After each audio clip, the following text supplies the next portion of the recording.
আঙ্গুল কিভাবে থাকবে, তাশাহুদের সময় এই আঙ্গুলিটার অবস্থান কিরকম হবে। জি, এই ক্ষেত্রে অনেকগুলো হাদিস পাওয়া যায় এবং ফুকাহায়ে কেরামের অনেক মতামত আছে।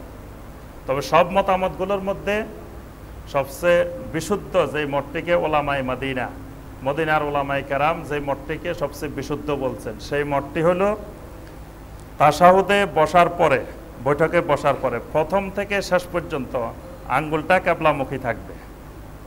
মানে এইভাবে আঙ্গুল এই দুইটা লাগায় রাখতে হবে, এইটার মাথার সাথে এটা লাগায় রাখতে হবে। এই দুইটা আঙ্গুল পুরোপুরি লাগানো, এই দুইটা আঙ্গুল একটার মাথার সাথে একটা লাগানো, আর এটা পুরোপুরি খোলা। অর্থাৎ এটা আরবি 51 মতো, এটা 5, এটা 1। বুঝতে পারছেন? আরবিতে 51 লিখলে এরকম হয়। তাহলে এই তাশাহুদে বসার পর বাম হাত এভাবে স্বাভাবিক অবস্থায় থাকবে, কিন্তু ডান হাতটা এইভাবে থাকবে।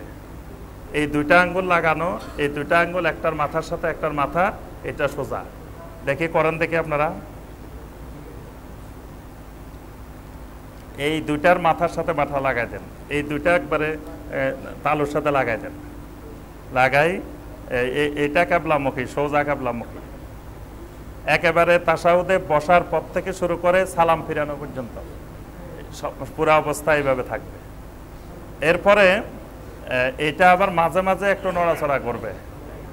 মাঝে মাঝে নড়াচড়ার জায়গাগুলো কোথায়? যেখানে যেখানে দোয়া হবে সেখানে নড়াচড়া করবে।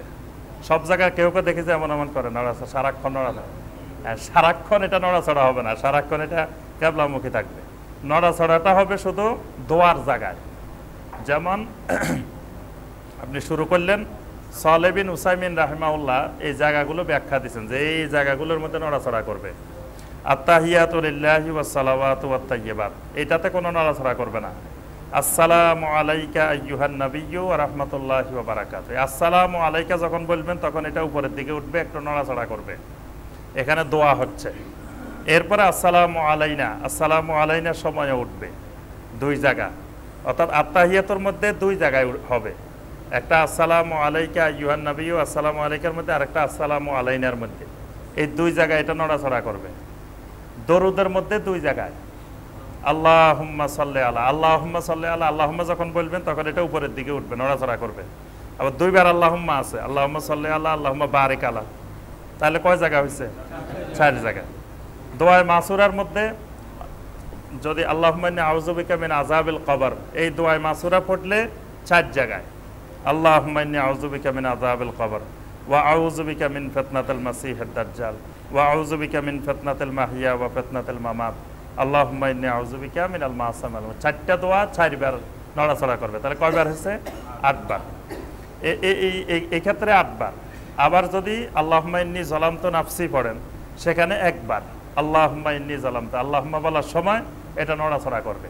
মানে দোয়া করার সময় আল্লাহ সুবহানাহু ওয়া তাআলার দিকে এটা ইঙ্গিত করবে যে আল্লাহর কাছে দোয়া করতেছে, আরশে আজিমের যে রব, সেই রবের কাছে আমি দোয়া করতেছি। এইটা হলো আঙ্গুল নড়াচড়া করার পদ্ধতি। আর যদি আপনি নড়াচড়া নাও করেন তো সালাতের কোনো অসুবিধা হবে না। যদি মনে করেন যে আমার কোন জায়গায় দোয়া বুঝতেছি না, তাহলে আপনি প্রথম থেকে শেষ পর্যন্ত এটাকে কিবলামুখী রেখে দিবেন, আর নড়াচড়ার দরকার নেই। আর আমরা তো বলে দিলাম দোয়া কোন কোন জায়গায়, এই জায়গাগুলোতে নড়াচড়া হবে। আর এরপরে সর্বশেষ হলো সালাম। এই বৈঠকের সময় দৃষ্টিটা থাকবে এই আঙ্গুলটার দিকে, তাশাহুদ আঙ্গুলের দিকে দৃষ্টিটা থাকবে। সুন্নাহ পদ্ধতি হলো আপনি বসছেন, এই আঙ্গুলের দিকে থাকবে। এই আঙ্গুলের দিকে দৃষ্টি থাকলেই ওই কোথায় নড়াচড়া করতে হবে, কোথায় সব খেয়াল কিন্তু থাকবে। আপনি তখন খেয়াল করবেন যে এটা কখন নড়াচড়া করবে, কখন কি করবে এই বিষয়ে। এজন্য সার্বক্ষণিক দৃষ্টি থাকবে এইটার প্রতি।